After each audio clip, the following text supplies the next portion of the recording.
Bismillahirrahmanirrahim. Assalamualaikum warahmatullahi wabarakatuh. Waalaikumsalam warahmatullahi wabarakatuh. Kami dari kelompok 2 akan mempresentasikan pemberdayaan perempuan dalam masyarakat yang beranggotakan Siti Mahmudah dan Asyifa Dana Susila. Yang langsung saja, yang pertama adalah apa pemberdayaan perempuan itu?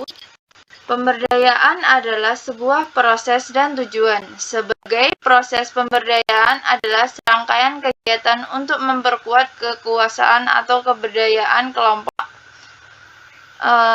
lemah dalam masyarakat, termasuk individu-individu yang mengalami masalah kemiskinan. Sebagai tujuan, pemberdayaan menunjukkan pada keadaan atau hasil yang ingin dicapai oleh sebuah perubahan sosial, yaitu masyarakat yang berdaya, memiliki kekuasaan atau mempunyai pengetahuan dan fisik, ekonomi, maupun sosial. Pendidikan masyarakat sebagai alternatif pendidikan formal yang berfungsi sebagai pemenuhan dalam suatu kebutuhan perempuan dalam rangka mendukung pendidikan dalam kehidupan yang bertujuan sebagai pengembangan potensi peserta didik untuk menguasai pengetahuan dan keterampilan fungsional serta pengembangan sikap dan kepribadian profesional. Proses pemberdayaan yang dilakukan untuk meningkatkan kualitas perempuan melalui layanan program pendidikan masyarakat, di antaranya ada 5. Yang pertama, ada kegiatan keaksaraan fungsional. Kedua, ada kelompok belajar keterampilan. Ketiga, ada kelompok belajar usaha. Keempat, ada taman baca masyarakat. Yang terakhir adalah kecakapan hidup. Kelima layanan program pendidikan masyarakat tersebut adalah menggunakan modul-modul pembelajaran yang ada di KBM, baik di desa maupun di mana saja. Bagian B, bagaimana peran pemerintah dalam pemberdayaan perempuan? Dengan adanya kepedulian pemerintah, maka semua itu menjadi sebuah keharusan dan kewajiban perempuan sebagai pengendali ekonomi dalam rumah tangga, khususnya untuk dapat berperan aktif dalam menciptakan kehidupan yang lebih mandiri dan berkreatif dalam kebijakan dan strategi mengenai pembangunan dan pemberdayaan perempuan di Indonesia yang disusun oleh pemerintah. Dicantumkan tentang visi dan misi pemberdayaan perempuan. Visi pemberdayaan perempuan adalah terwujudnya kesetaraan dan keadilan gender dalam kehidupan berkeluarga, bermasyarakat, dan bernegara.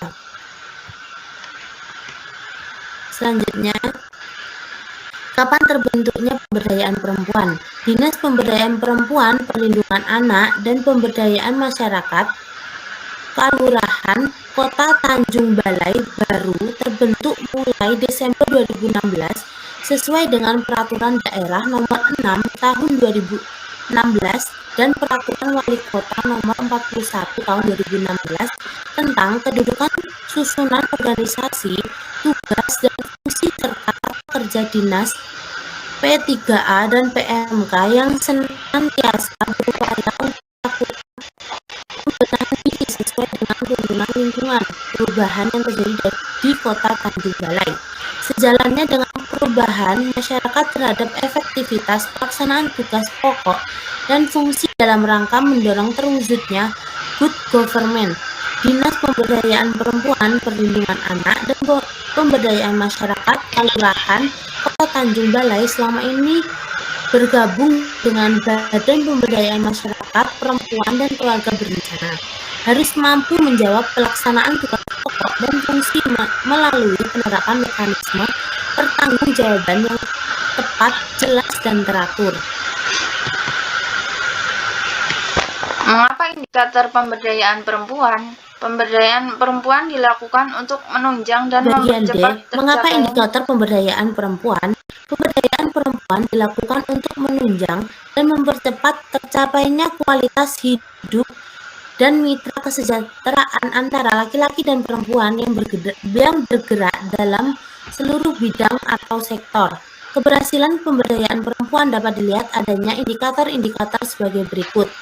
Menurut Soeharto 2003, Yang pertama, adanya sarana yang memadai guna mendukung perempuan untuk menempuh pendidikan semaksimal mungkin.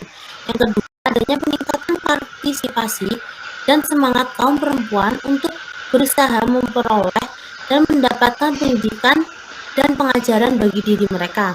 Yang ketiga, meningkatnya jumlah perempuan mencapai jelang pendidikan tinggi sehingga dengan demikian perempuan semakin besar dalam mengembangkan karir sebagaimana halnya laki-laki. Yang keempat, adanya peningkatan jumlah perempuan dalam lembaga legislatif, eksekutif, dan pemerintahan.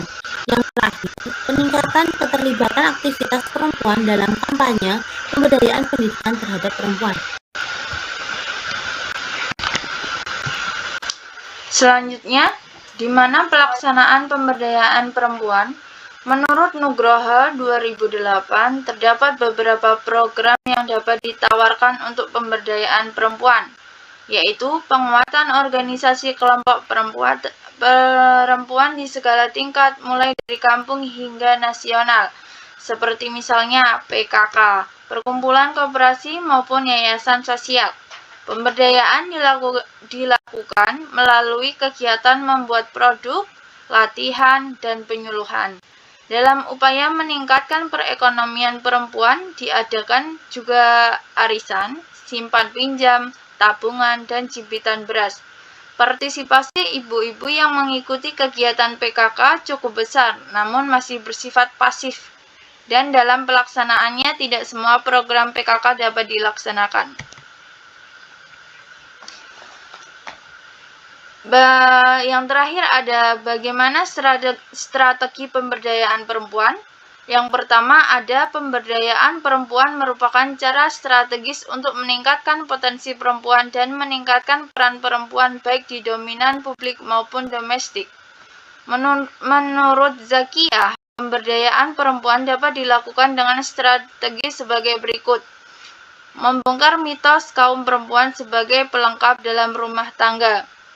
Kemudian selanjutnya yang kedua memberi beragam keterampilan bagi kaum perempuan. Strategi ini bertujuan agar kaum perempuan juga dapat produktif dan tidak menggantungkan nasibnya terhadap kaum laki-laki. Berbagai keterampilan bisa diajarkan. Misalnya, keterampilan menjahit, menyulam, serta berwirausaha dan membuat kain batik dan berbagai jenis makanan lainnya. Yang terakhir ada memberikan kesempatan seluas-luasnya terhadap kaum perempuan untuk bisa mengikuti atau menempuh pendidikan seluas mungkin. Hal ini diperlukan mengingat masih menguatnya paradigma masyarakat bahwa setinggi-tinggi pendidikan perempuan toh nantinya akan kembali ke dapur. Inilah yang mengakibatkan masih rendahnya pendidikan bagi perempuan. Mungkin selanjutnya untuk tanya jawab bisa dilakukan di kolom komentar dengan mencantumkan nama dan NIM masing-masing. Mungkin cukup sekian dari kami, kurang lebihnya mohon maaf. Akhirul kalam, wassalamualaikum warahmatullahi wabarakatuh.